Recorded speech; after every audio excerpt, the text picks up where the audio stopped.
Assalamualaikum warahmatullahi wabarakatuh. Alhamdulillahirobbil alamin, wassalatu wassalamu ala asrofil anbiya'i wal mursalin, wa ala alihi wa sahbihi ajmain amma ba'du.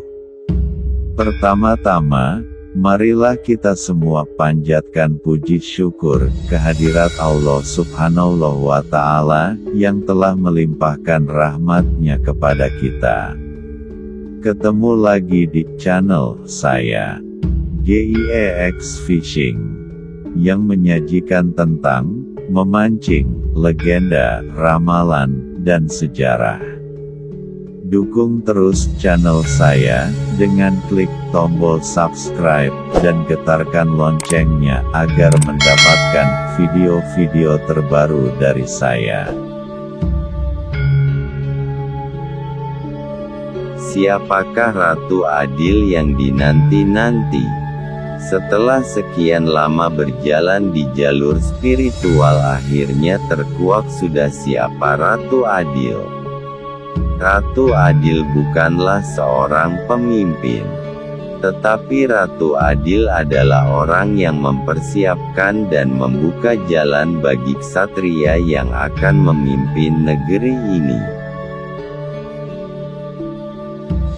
Ratu Adil adalah ratu bagi para makhluk gaib di jagat semesta. Ratu Adillah yang membuka perubahan bagi negeri ini. Perubahan dimulai dari perubahan pada dunia roh, dunia gaib. Prosesi dilakukan dengan mengubah roh-roh angkara murka dan roh jahat yang berwarna hitam dan diwakili oleh para demit ireng dan sejenisnya. Dari dunia bekasakan diwakili oleh bekasakan yang berwarna hitam dengan bentuk seperti rambut gimbal. Prosesi berikutnya adalah mengurangi para Drubikso. Drubikso adalah makhluk yang membuat negeri ini senantiasa terpecah belah dan mudah diadu domba. Karena memang demikian watak Drubikso yang suka sekali memancing di air keruh. Menjaga semuanya tetap seimbang. Sedikit demi sedikit, melalui proses yang panjang dan tidak mudah. Peperangan batin, laku prihatin dan dengan jeli setiti ngati-ngati akhirnya terbukalah tabir penutup perjalanan negeri ini. Ketika dunia gaib, dunia batin yang melingkupi negeri ini sudah terkuak dan ditandai dengan kembalinya para demit ireng ke negeri asalnya. Dengan memporak-porandanya para bekasakan dan akhirnya sebagian besar telah pergi dari negeri ini. Bekasakan yang tumpuk undung, ireng tunteng, bulak-bulak memenuhi jagat Nusantara telah pergi ke negeri-negeri lain.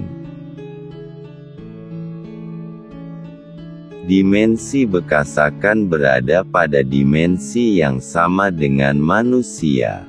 Persamaan dimensi membuat mereka harus pergi dari negeri ini.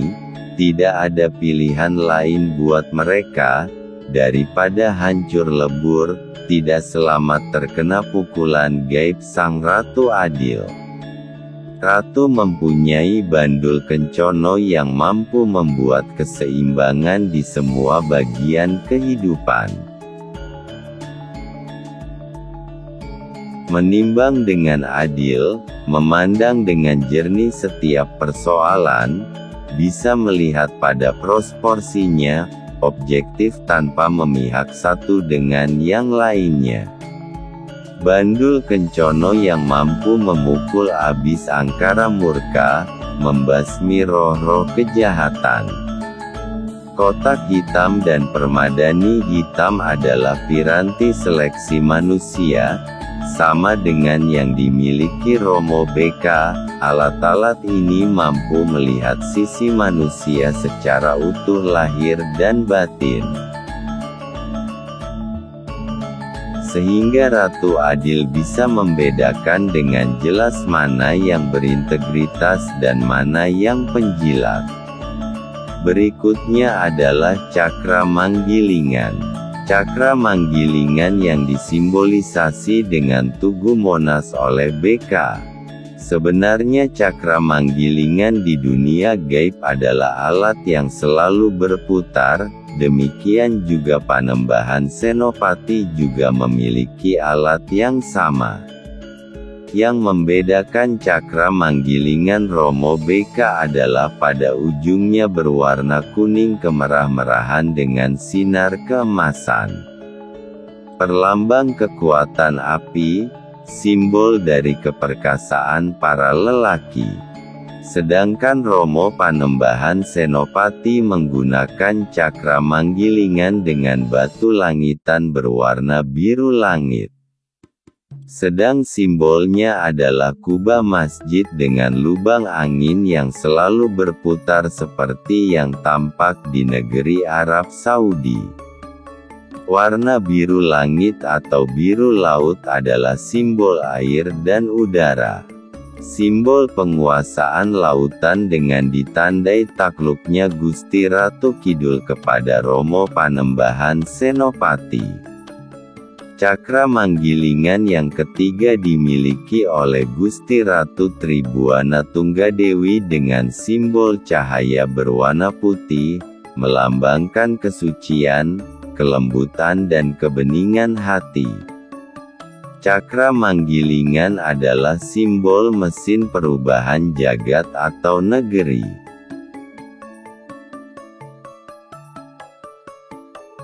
Ratu Adil adalah manusia yang mampu melihat ke segala arah. Melihat jauh ke depan, kemana arah perjalanan bangsa ini. Maka dalam niatnya negeri ini dibawa dalam laju perubahan dari negeri koruptor dan sedang jalan ke arah anti korupsi. Dari negeri dengan dominasi produk barat dirubah kembali ke produk lokal. Negeri mulai ditata dengan tatanan kembali segala yang berbau tradisional, kembali kepada nilai-nilai luhur bangsa. Ratu Adil juga mampu melihat ke belakang secara utuh.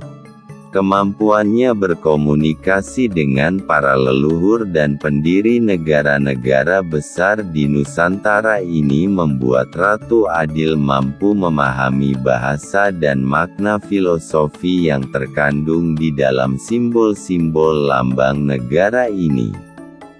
Simbol bendera merah putih dan makna Bhinneka Tunggal Ika.